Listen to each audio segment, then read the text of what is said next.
ಗೀತಾ ಮಹಾತ್ಮೆ ನಾಸ್ತಿ ಬುದ್ಧಿರಯುಕ್ತಸ್ಯ ನ ಚಾಯುಕ್ತಸ್ಯ ಭಾವನಾ ನ ಚ ಭಾವಯತಃ ಶಾಂತಿಃ ಅಶಾಂತಸ್ಯ ಕುತಃ ಸುಖಂ. ಭಗವದ್ಗೀತೆಯ 2ನೇ ಅಧ್ಯಾಯದ 66ನೇ ಶ್ಲೋಕದಲ್ಲಿ ಭಗವಂತ ಹೇಳುತ್ತಾನೆ, ಮನಸ್ಸು ಮತ್ತು ಇಂದ್ರಿಯಗಳನ್ನು ಗೆಲ್ಲದಿರುವ ಪುರುಷನಲ್ಲಿ ನಿಶ್ಚಯಾತ್ಮಕ ಬುದ್ಧಿ ಇರುವುದಿಲ್ಲ. ಇಂದ್ರಿಯ ಭೋಗಗಳಲ್ಲಿ ಅತ್ಯಂತ ಆಸಕ್ತಿ ಇರುವಂತಹ ವಿಷಯಾಸಕ್ತ ಅವಿವೇಕಿ ಮನುಷ್ಯನ ಅಂತಃಕರಣದಲ್ಲಿ ಭಗವಂತನ ಬಗ್ಗೆ ಧ್ಯಾನ ಮಾಡುವ ಭಾವನೆಯೂ ಇರುವುದಿಲ್ಲ.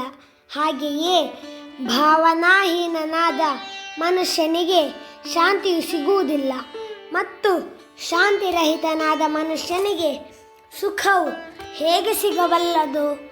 ಹೀಗೆ ಭಗವಂತ ಪ್ರಶ್ನಿಸುತ್ತಾನೆ. ಭಾವನೆಯೇ ಇಲ್ಲದ ನಿಶ್ಚಯಾತ್ಮಕ ಬುದ್ಧಿ ಇರದ ಕಾರಣ ಪರಮಾತ್ಮ ಸ್ವರೂಪದ ಚಿಂತನೆಯನ್ನು ಸಹ ಆತನು ಮಾಡಲಾರನು. ಪರಮಾನಂದ ಮತ್ತು ಶಾಂತಿಯ ಸಾಗರನಾದ ಪರಮಾತ್ಮನ ಚಿಂತನೆ ಅವನಿಂದ ಸಾಧ್ಯವಿರದ ಕಾರಣ ಅಂಥವನ ಮನಸ್ಸು ಯಾವತ್ತೂ ವಿಕ್ಷಿಪ್ತವಾಗಿರುತ್ತದೆ. ಅವನಲ್ಲಿ ರಾಗ, ದ್ವೇಷ, ಕಾಮ, ಕ್ರೋಧ, ಲೋಭ ಮತ್ತು ಈರ್ಷಾದಿಗಳ ಕಾರಣದಿಂದ ಯಾವಾಗಲೂ ಬೇಗುದಿ ಮತ್ತು ವ್ಯಾಕುಲತೆಯಿಂದಾಗಿ ಶಾಂತಿ ಎಂಬುದೇ ಇರುವುದಿಲ್ಲ. ಚಿತ್ತದಲ್ಲಿ ಶಾಂತಿಯ ಪ್ರಾದುರ್ಭಾವವಾಗದೆ ಎಲ್ಲಿಯೂ ಯಾವುದೇ ಸ್ಥಿತಿಯಲ್ಲಿಯೂ ಯಾವುದೇ ಉಪಾಯದಿಂದಲೂ ಮನುಷ್ಯನಿಗೆ ನಿಜವಾದ ಸುಖ ದೊರೆಯಲಾರದು.